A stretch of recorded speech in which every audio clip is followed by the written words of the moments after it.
உலகத்திலே மிக உயரமான சிவலிங்கம் இந்தியாவில் கேரளாவில் தான் அமைந்திருக்கு. இதை பார்க்கறதுக்கு தான் நம்ம இப்போ போய்கிட்டு இருக்கோம். உலகத்திலேயே மிக உயரமான சிலை அதுவும் இந்தியாவில் தான் இருக்கு. சமீப காலத்தில் தான் பாரத பிரதமர் திரு நரேந்திர மோடி அவர்கள் திறந்து வைத்தார்கள். அது மட்டும் இல்லைங்க, உலகத்திலேயே திருவள்ளுவருக்கு உயரமான சிலை இருக்கிறதும் இந்தியாவில் தான். அதுவும் நம்ம தமிழ்நாட்டில் கன்னியாகுமரி மாவட்டத்தில் கன்னியாகுமரியில் கட்டியிருக்கிறாங்க. உலகத்திலேயே உயரமான மிகப்பெரிய திருவள்ளுவர் சிலை. உலகத்தின் உச்சத்தை நோக்கி இன்னும் பல ஆச்சரியங்களும் அதிசயங்களையும் அடுக்கிக்கிட்டே போகலாம். தமிழ்நாட்டுக்கும் கேரளாவுக்கும் பார்டரில் தான் இது அமைந்திருக்கிறது. நாகர்கோவிலில் இருந்து நீங்கள் பயணிச்சிங்கன்னா சரியாக 52 கிலோமீட்டர் தூரத்திற்கு வந்தடைய முடியும். இதே திருவனந்தபுரத்திலிருந்து நீங்கள் பயணிச்சிங்கன்னா சரியாக 27 கிலோமீட்டர் தூரத்திற்கு நீங்கள் இந்த இடத்துக்கு வந்தடைய முடியும். திருவனந்தபுரம் டிஸ்ட்ரிக்ட் நெய்யாற்றின்கரை தாலுக்கா செங்கல் அப்படின்னு சொல்லக்கூடிய ஊரில் தான் இந்த சிவலிங்கம் அமைந்திருக்கிறது. திருவனந்தபுரத்திலிருந்து வந்தாலும் நாகர்கோயிலில் இருந்து வந்தாலும் நீங்கள் நெய்யாற்றின்கரை அப்படின்ற ஊருக்கு வந்துட்டு தான் நீங்கள் செங்கல் அப்படின்ற ஊருக்கு திரும்பணும். செங்கல் அப்படின்ற சொல்லக்கூடிய ஊர் ஒரு கிராமம். நம்ம இப்போ நெய்யாற்றின்கரையில் இருந்து செங்கல் அப்படின்ற ஊரை பார்த்து போயிட்டு இருக்கோம்.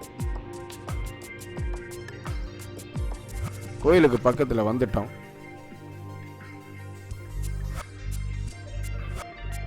இந்த கோயிலுக்கு மெயின் வாசல் 2 இருக்கு. ஒன்று முன்னால இருக்கு, இன்னொன்று பின்னால இருக்கு. நம்ம இப்போ முன் வாசல் வழியாக தான் இப்போ உள்ளே போகிறோம். இந்த வாசல் வழியாக கார் உள்ளே போகும். கார் பார்க்கிங் பின்னால் தான் இருக்கு. அதனால் நம்ம இந்த வாசல் வழியாக உள்ளே போய் காரை பின்னால் நிப்பாட்டிட்டு தான் நம்ம வரப்போகிறோம். பின்வாசல் பக்கத்தில் தான் கார் பார்க்கிங் இருக்குது. நம்ம காரை அங்கே பார்க் பண்ணிக்கிட்டு நம்ம இறங்கி வந்துக்கிட்டு இருக்கோம். இறங்கி வரும்போது கோயிலோட ஒட்டி கோயில் பக்கத்துலேயே ஹோட்டல் எல்லாம் இருக்குது. அதாவது நீங்கள் தூரத்தில் இருந்து வந்திருந்தா இங்கேயே தங்கி சாமி கும்பிட்டு நிம்மதியை தேடி போகலாம். அந்த அளவுக்கு இங்கே தங்கிறதுக்கு நல்ல வசதிகள் செய்திருக்கிறாங்க. இங்கேயே ஹோட்டல் எல்லாம் இருக்குது. இதுதான் அந்த ஹோட்டல்.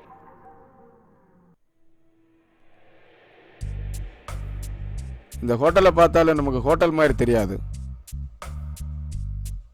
கோயிலோட சார்ந்து கட்டியிருக்கிறதுனால நமக்கு ஹோட்டல் அப்படின்ற ஒரு ஃபீலிங் வராது. அதுவும் ஏதோ ஒரு கோயில் மாதிரியே இருக்குது அந்த ஹோட்டலினுடைய முகப்பு பார்த்தீங்கன்னா.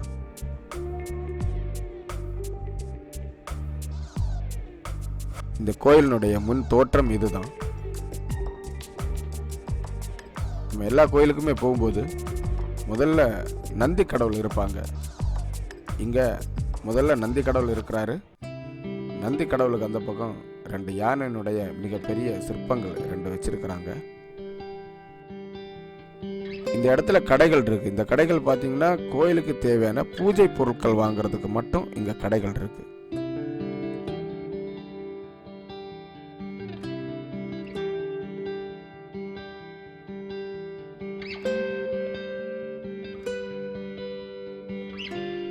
கோயிலை நம்ம சுற்றி பார்க்கணும். முதல்ல நம்ம லெஃப்ட் சைடு பார்ப்போம். இடது பக்கம் என்னென்ன இருக்குது அப்படின்றத நம்ம முதல்ல இடது பக்கத்தை பார்த்துட்டு திருப்பி வருவோம்.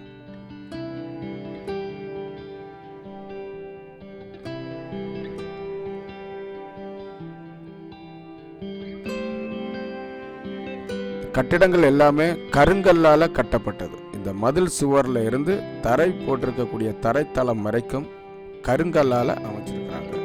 அது ரொம்ப முக்கியமாக நம்ம கவனிக்க வேண்டியது.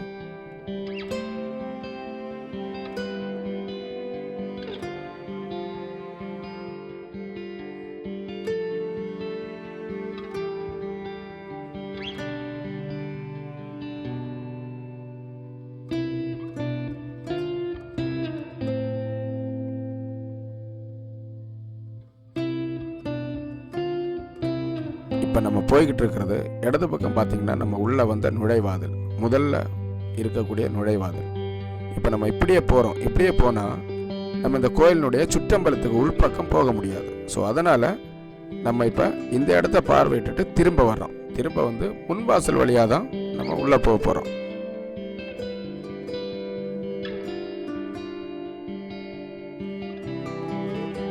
இந்த வழியா நம்ம உள்ள போக முடியாது, அடைச்சிருக்கிறாங்க.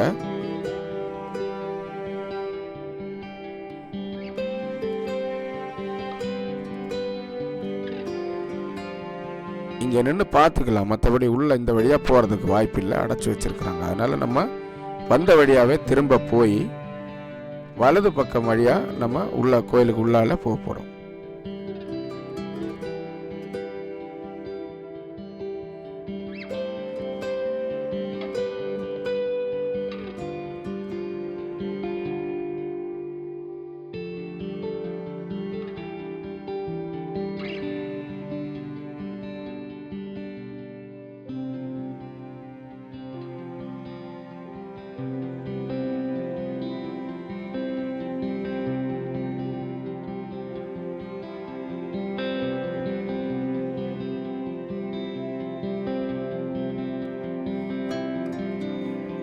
நம்ம இப்ப இடது பக்கம் பார்த்துட்டோம், இனி வலது பக்கத்தை போய் பார்த்துட்டு வலது புறம் என்னென்ன இருக்கு அப்படின்றத பார்த்துட்டு திருப்பி வந்து உள்ள போலாம்.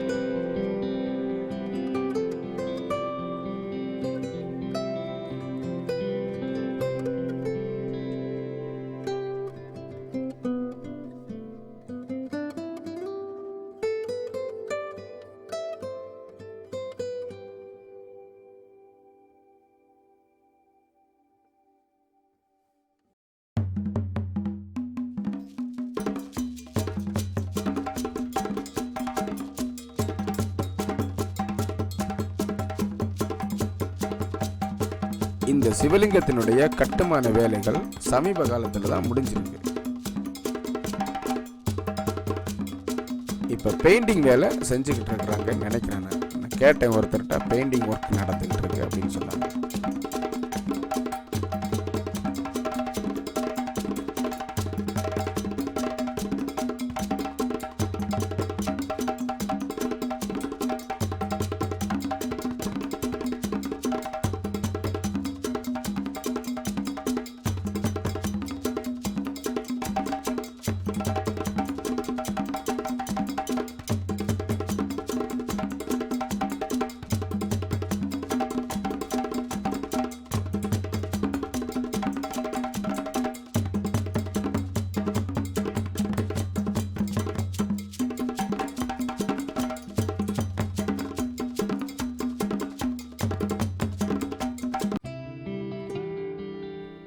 சிவலிங்கத்தை சுற்றி இருக்கக்கூடிய இடங்களை எல்லாம் வண்ண செடிகள் கொண்டு பார்க் மாதிரி எல்லாம் அமைச்சிருக்கிறாங்க.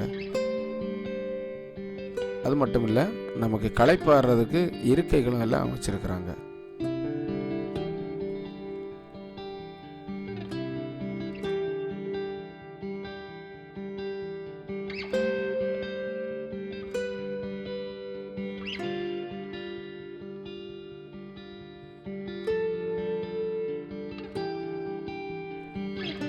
இந்த சிவலிங்கத்துக்கு ஒரு சிறப்பு இருக்கு. என்னன்னா, இந்த சிவலிங்கத்தினுடைய உட்புறத்துக்கு நம்மளால போக முடியும்.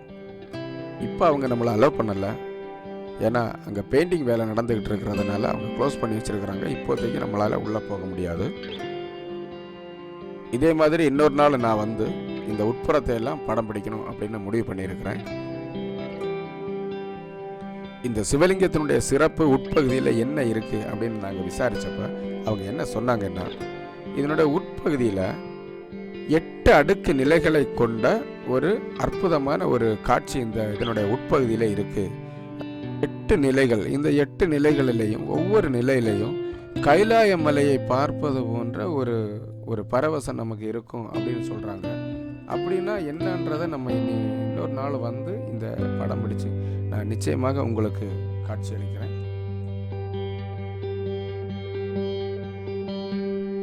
சிவபெருமானுடைய உடுக்கை, இந்த உடுக்கை பார்க்கறதுக்கு ரொம்ப பெருசு.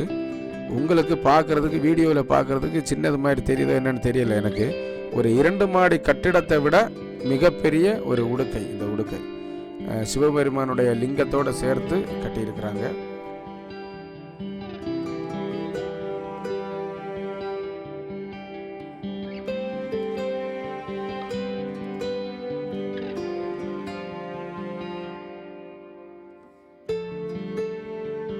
கொரோனா காலகட்டம் ஆனதுனால கோயிலில் வந்து தரிசனத்தை க்ளோஸ் பண்ணியே வச்சிருந்தாங்க.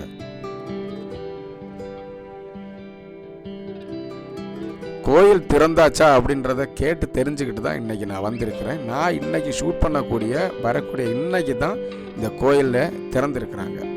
அந்த கொரோனா காலகட்டத்துக்கு முன்னால் க்ளோஸ் பண்ண கோயில் இன்றைக்கி தான் இவங்க தரிசனத்துக்காக திறந்துருக்குறாங்க. அன்றைய தினம்தான் நான் இன்றைக்கி இங்கே வந்திருக்கிறேன். அதனால தான் ஆட்கள் கொஞ்சம் குறைவாக இருக்குது. ஆட்கள் யாருமே இல்லை. எனக்கும் வீடியோ பதிவு பண்ணுறதுக்கு நல்லா ஈஸியாக இருந்தது. யாருமே இல்லாததுனால நான் கொஞ்சம் ஃப்ரீயாக வீடியோ நல்லா அழகாக பதிவு பண்ணியிருக்கிறேன்னு நான் நினைக்கிறேன். நீங்கள் என்ன நினைக்கிறீங்கன்னு எனக்கு தெரியல. ஸோ என்னை பொறுத்த வரைக்கும் நான் நல்லா பதிவு பண்ணியிருக்கிறேன். இது போன்ற பதிவுகள் நீங்கள் பார்ப்பதற்கு தயவு செய்து நம்ம சேனலை சப்ஸ்கிரைப் பண்ணாதவங்க கண்டிப்பாக சப்ஸ்கிரைப் பண்ணுங்கள். இது போன்ற ரொம்ப வித்தியாசமான, அதிசயமான, அற்புதமான வீடியோக்கள் நான் உங்களுக்கு பதிவேற்றம் செய்வேன், உங்கள் கண்களுக்கு விருந்தளிப்பேன்.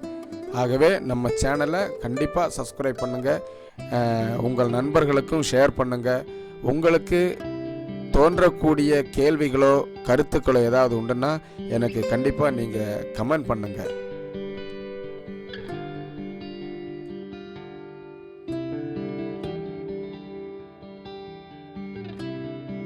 பக்தர்கள் அங்கங்கே இருக்கிறதுக்கெல்லாம் இருக்கைகள் எல்லாம் அமைச்சிருக்கிறாங்க.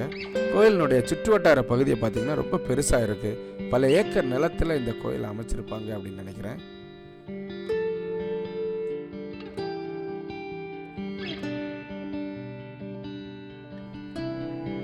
அந்த காலத்தில் இந்த கோயிலை நிறுவி பராமரித்தவனுடைய இருப்பிடம் தான் இந்த கட்டிடம். இது எல்லாமே மரத்தால் செஞ்ச ஒரு கட்டிடம். அந்த காலத்தில் மரத்தால் தான் எல்லாமே வீடுகள் எல்லாம் கட்டுவாங்க. அந்த மாதிரி அதை பொதுமக்களுடைய பார்வைக்காக அதை வடிவுபடுத்தி வச்சிருக்காங்க.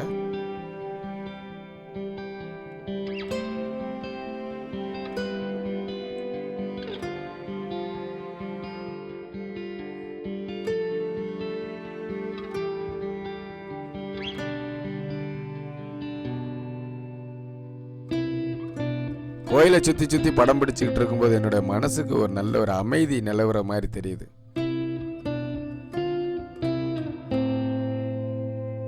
அந்த அளவுக்கு பூங்காவனத்துக்குள் இருக்கிற மாதிரி ஒரு கோயில். மிக அற்புதமான காட்சிகள் எல்லாமே.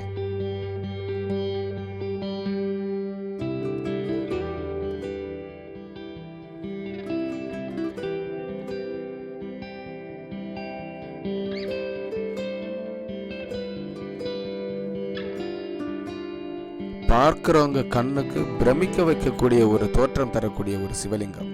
உலகத்திலேயே மிக உயரமான சிவலிங்கம். இந்திய சாதனை ரெக்கார்டு புத்தகத்தில் இந்த சிவலிங்கம் இடம் பிடிச்சிருக்கிறது அப்படின்றது குறிப்பிடத்தக்கது. இந்த சிவலிங்கத்தினுடைய உயரம் 111 அடி. இந்த பெயிண்டிங் வேலைகள் எல்லாம் முடிஞ்ச பிறகு இந்த சிவலிங்கத்தினுடைய உண்மையான அழகு தோற்றம் தென்படக்கூடிய அந்த காலகட்டத்தில் மீண்டும் இதுபோல் ஒரு நாளைக்கு நான் வந்து இந்த உட்புறங்களையும் வீடியோ பதிவு பண்ணி இந்த சிவலிங்கத்தினுடைய அழகு தோற்றத்தையும் பதிவு பண்ணி நான் மீண்டும் இந்த கோயிலை மீண்டும் ஒரு முறை உங்களுக்கு பதிவேற்றம் செய்வேன், உங்கள் கண்களுக்கு விருந்தளிக்கும்.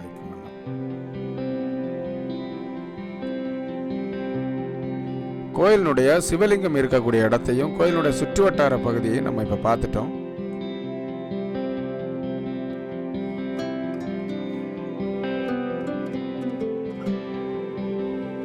கோயிலினுடைய வெளிப்பகுதி மற்றும் சுற்றுவட்டார பகுதியெல்லாம் நம்ம பார்த்துட்டோம். சிவலிங்கம் இருக்கிற இடத்தையும் நம்ம பார்த்துட்டோம்.